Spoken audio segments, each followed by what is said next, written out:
Welcome back to another new daily vlog. আজ অনেক দিন পর আবার একটা ভ্লগ শেয়ার করছি। একদমই বড় হবে না, কারণ একটা দিনের ছোট গল্প আজকে শেয়ার করব। প্রত্যেক দিন সকালে উঠে বাড়ির বাইরের চিত্রটা একদমই এক থাকে। আজকে কলেজ নেই, ছুটি, তার জন্য বাড়িতে আছি। আর আজকে সকাল সকাল চলে এসেছে এই ডেলিভারিটা। এটা আমার নয়, মায়ের বাড়ির জন্য একটা বুক র্যাক অর্ডার করেছিল, তো দুজন মিলেই এখন এটাকে অ্যাসেম্বল করা হবে। যদি কেউ আমার বাড়িতে এসে থাকো, স্পেশালি যারা আমার খুব কাছের বা আমাকে খুব পার্সোনালি চেনো, তারা জানো আমার ঘরটা হচ্ছে একদম ছোটোখাটো লাইব্রেরি। এখানে এত পরিমাণে বই, এবং দিন দিন সেটা বেড়েই যাচ্ছে। বাবাও বই কিনে যায়, আমিও, মা, বোন সকলে মিলে। তার জন্য বুক র্যাকের দরকার মাঝে সাঝেই হয়ে যায়। তো বেশ কিছু পত্রিকা রাখার জন্য এই বুক র্যাকটা মা অর্ডার করেছিল। যখন অর্ডার করেছিল তখন এতটা ভালো আসবে বোঝা যায়নি, কিন্তু এসেছে ভীষণই সুন্দর। এরপর পাড়ার দোকান থেকে ছোলা বাটারা নিয়ে আসা হয়েছিল, সেটা দিয়ে জলখাবার সেরে একদম সকাল ওই 9:45 নাগাদ আমি আর মা বেরিয়ে পড়েছি। কেনাকাটা, শপিং কিচ্ছু না, যাচ্ছি নার্সিংহোমে অ্যান্টি র্যাবিস ভ্যাকসিনেশনের জন্য। প্রত্যেক বছর এটা লেগেই আছে, আর এটা নেওয়ার পর ভীষণ ধরনের কমপ্লিকেশনসও আসছে ইদানিং আমার, কিন্তু তাও নিতে তো হবে। এটা হচ্ছে আমার বাড়ির পাশের একটা ফুটবল প্লেগ্রাউন্ড। এটা বৃষ্টিতে ধুয়ে যাওয়ার পর কি ভীষণ সুন্দর সবুজ, আর কি ভীষণ সুন্দর লাগছে। আকাশে হালকা হালকা মেঘ রয়েছে, এবং তার সঙ্গে সদ্য হয়ে যাওয়া বৃষ্টি, সব মিলিয়ে যেন প্রকৃতিটা ভীষণ সুন্দরভাবে সেজে উঠেছে। জয় গোস্বামীর একটা কবিতার লাইন ভীষণভাবে মনে পড়ছে, তুমি জানতে না বুঝি স্নিগ্ধতার আরেক নাম বর্ষাকাল। একদমই তাই, আজকে প্রকৃতিটা দেখে যেন ঠিক এরকমই মনে হচ্ছে। ব্যক্তিগতভাবে বর্ষাকাল আমার একদম অপছন্দের, কিন্তু তার সত্ত্বেও আজকে প্রকৃতির এই সুন্দর রূপটা দেখে আমার কবিতা ঠিক মনেই এলো। এই জন্যই হয়তো কবিরা বর্ষাকালকে নিয়ে এত কিছু লিখে গেছেন। বাড়ি ফিরলাম ওই 11টা নাগাদ। তারপরে একটু ভাবলাম স্কিন কেয়ার করা যেতেই পারে, এবং সেই কারণে আজকে আমি বেশ কিছু স্কিন কেয়ার করেছি, সেটাও একটু ক্যাপচার করে রেখেছি, এবং তারই বেশ কিছু ঝলক আজকে তোমাদের সাথে শেয়ার করব। যদি কারোর একটু হেল্পফুল লাগে তাহলে কমেন্ট করে জানিও। আদার নিউ স্কিন কেয়ার ভিডিও। আজকে তোমাদের সাথে একটা স্কিন কেয়ার ভিডিও শেয়ার করছি ফর সামার স্পেশাল। তো ফার্স্টেই আমি মুখটাকে জাস্ট ক্লিন করব, এবং তার জন্য চুলটাকে বেঁধে নিয়েছি ভালো করে, সিকিওর করে নিয়েছি। তারপরে আমি ইউজ করছি অ্যাকোয়ালজিকার এই ভিটামিন সি ফেস ওয়াশটা। এটা আমার জাস্ট নিউ পারচেস বলতে পারো, বাট কদিন ইউজ করার পর আমার বেশ ভালো লেগেছে। তো মুখটা আমি ক্লিন করে নিয়ে চলে এসেছি। এবারে আমি স্ক্রাবার ইউজ করবো, আর স্ক্রাবারের জন্য আমি ইউজ করছি এই অ্যাপোলোর স্ক্রাবারটা। এটা আমি অনেক দিন ধরে ইউজ করছি, প্রায় 4 to 5 ফাইলস হয়ে গেছে এটা। তো এটাই আমি ইউজ করবো। এটা হচ্ছে ওয়ালনাট স্ক্রাবার, আর এটার টেক্সচারটাও আমার ভীষণ ভালো লাগে। আর লাস্ট টাইম আমি যে অ্যাকোয়ালজিকার ফেস ওয়াশটা ইউজ করলাম, ওটা তো এতটাই মানে সুন্দর, এবং স্মেলটাও ভীষণই সুন্দর। তো এটাকে জাস্ট ওই 1 and 2 মিনিটস ধরে একটু হালকা হাতে ভালো করে স্ক্রাব করে নেব। এরপর আমি ইউজ করব একটা ফেস প্যাক, আর তার জন্য আমি ইউজ করছি লোটাসের এই D10 ফেস প্যাকটা। এটাও মানে ভীষণ ইফেক্টিভ। এটা বোন ইউজ করছে অনেক দিন ধরেই। তো এটা আমার যদিও মানে খুব রিসেন্ট পারচেজের মধ্যে একটা, বাট বোন এটা কিন্তু অনেক ধরে ইউজ করছে। এটা আমি ইন ডিটেল তোমাদের সাথে শেয়ার করে দেবো রিভিউটা। এই রোদের মধ্যে যাদেরকে রোজ বেরাতে হয়, অথবা যারা রান্না করছো, রান্না করলেও কিন্তু ভীষণ রকমভাবে কিন্তু ট্যান পড়ে।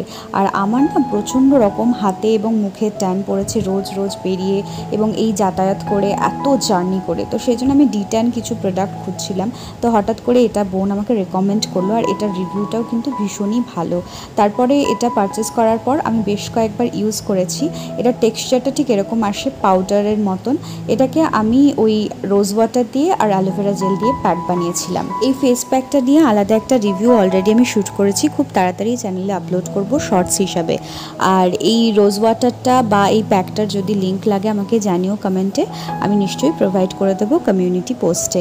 তারপরে টেক্সচারটা দেখো ঠিক এইরকম হবে, একটু টাইট হবে, এবং সেটাকে ইউজ করে আমি 15 মিনিটস রাখবো আমার মুখের মধ্যে, এবং তারপর সেটা ভালো করে শুকিয়ে গেলে সেটাকে ওয়াটার দিয়ে রিমুভ করে দেবো। এবং রিমুভ করবার সময় একটু হালকা হাতে স্ক্রাব করব, তাহলে ডেড স্কিনগুলো এবং যদি ব্ল্যাক হেডস থাকে কারোর, সেটাও কিন্তু রিমুভ হয়। প্যাক রিমুভ করবার পর সবসময় টোনার ইউজ করা উচিত। যাদের ওপেন পোর্স আছে তাদের তো স্পেশালি আরও বেশি।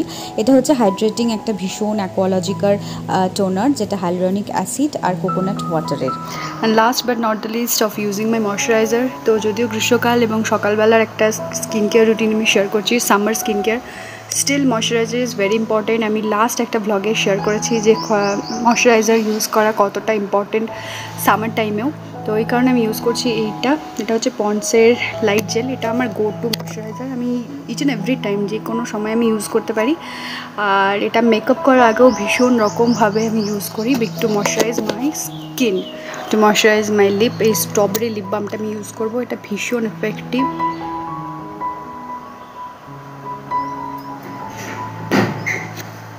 তো এই ছিল আমার ছোট্টখাটো সামার স্পেশাল ডে টাইমের স্কিন কেয়ার রুটিন। তো তোমাদের কেমন লাগলো নিশ্চয়ই জানিও, জানাতে ভুলো না। আর তোমরা যদি আমি যে স্কিন কেয়ার প্রোডাক্টগুলো ইউজ করছি সেগুলোর মধ্যে কোনো একটাও ইউজ করে থাকো সেটাও জানিও নিশ্চয়ই আমাকে। আর স্কিন কেয়ার রুটিনের এই মাস্কটা যেটা আমি আজকে উপটেন ফেস মাস্ক ইউজ করেছি সেটা আজকে আমি ইউজ করলাম। আর আমার তো ফেস মাস্কটা ইউজ করে বেশ ভালো লেগেছে। তো তোমাদের এরকম ধরনের ভিডিও দেখতে কেমন লাগে সেটাও জানিও। আজ প্রায় অনেক দিন পর প্রপার রুটিন মেনটেন করে একটা ফেস ডিটক্স বা বলতে পারো যে এরকমভাবে ক্লিন আপ করলাম, বেশ ভালো লাগছিল, মনটাও বেশ ভালো লাগে। কিন্তু তারপরে দেখো এখন বাজে ওই দুপুর 11:30 কি 12টা, আর এদিকে চলে এসেছে দুজন দাদা এসির সার্ভিসিং করাতে। লাস্ট 2 দিন ধরে কি হচ্ছে, রুমের যে এসিটা আছে সেই রুমের এসিটা না কুলিং হচ্ছে না, তো সেই কারণে আমি বুক করেছিলাম। আর ওরা কালকে এসে দেখে বলল যে এসিতে নাকি গ্যাসের কিছু প্রবলেম হচ্ছে, লিকেজ হয়েছে, তো সেটাই আজকে সারাচ্ছে। এই লিকেজটা সারাতে গেলে ওদেরকে প্রথমেই যান্ত্রিক কিছু ব্যাপার থাকে সেগুলোকে সারাতে হয়, তারপরে ওরা যে গ্যাসটা আমাদের ফুরিয়ে যায় এসির থেকে সেই গ্যাসটা ওরা চার্জ করে। এটা কোম্পানি টু কোম্পানি ভ্যারি করে, 4000 থেকে 6000-এর মধ্যে শুধু গ্যাসের চার্জ হয়, ওদের টেকনিশিয়ান চার্জ বাদ দিয়ে। আর এই যে মেশিনটা দেখছো, এই মেশিনটাতে সার্ভিসিং হচ্ছিল আমার বাড়িতে প্রত্যেক বছরই যখন সার্ভিসিং হয়, আমি এটা ফার্স্ট টাইম দেখছি। এটা ওই সমস্ত ওয়াটার সোর্সের সাথে কানেক্ট করে বিভিন্ন রকমভাবে এসিটাকে ক্লিন করছিল, এবং যখন যে জলটা বেরোচ্ছিল পুরো কালো একটা জল বেরোচ্ছিল। আর এইভাবে সার্ভিসিং করতে দেখে আমার না দাদাদেরকে দেখে ওই গার্ডনারের মাল্টিপল ইন্টেলিজেন্সের কথা ভীষণভাবে মনে পড়ছিল। আর এই দেখো প্রচণ্ড ঘন করে মেঘ এসেছে, এসি সার্ভিসিং করে দাদারা চলেও গেছে। এখন বাজে প্রায় 2:30, আর এখন জমিয়ে লাঞ্চ সারবো, খিচুড়ি ভাজা ভুজি এসব দিয়ে। খিচুড়ি দিয়ে লাঞ্চ সেরে বাঙালির কী চাহিদা থাকে, একটা বড় সড়ো দুপুরের ঘুম। কিন্তু ভাবলাম যে বৃষ্টি পড়ছে, ঘুম হবে, ও বাবা 1 ঘন্টা পর বৃষ্টি থেমে রোদও উঠে গেল। বিকেলবেলা তাই কোল্ড ড্রিঙ্ক খেয়ে সোজা চলে গেলাম বাজারে। আর এই কদিন ভীষণ হাবজি কাবজি খাওয়া হচ্ছে, ভাবছি আবার একটু ডায়েটটা মেনটেন করা স্টার্ট করতে। সন্ধ্যেবেলায় সেলোটাতে এসেছিলাম হেয়ার কাট করার জন্য, আজ অনেক দিন হয়ে গেল হেয়ার কাট করা হয় না। আর আমার ভীষণ ফ্রিজি হয়ে গেছে চুলটা, আর তার সাথে প্রচণ্ড পরিমাণে হেয়ার ফল হচ্ছে, তার জন্য কেটে একদম ছোট্ট করে দিয়েছি।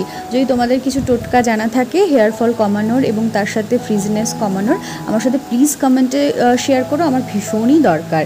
তারপর বাজার থেকে নিয়ে ফিরলাম এই এগরোল আমার আর মায়ের জন্য।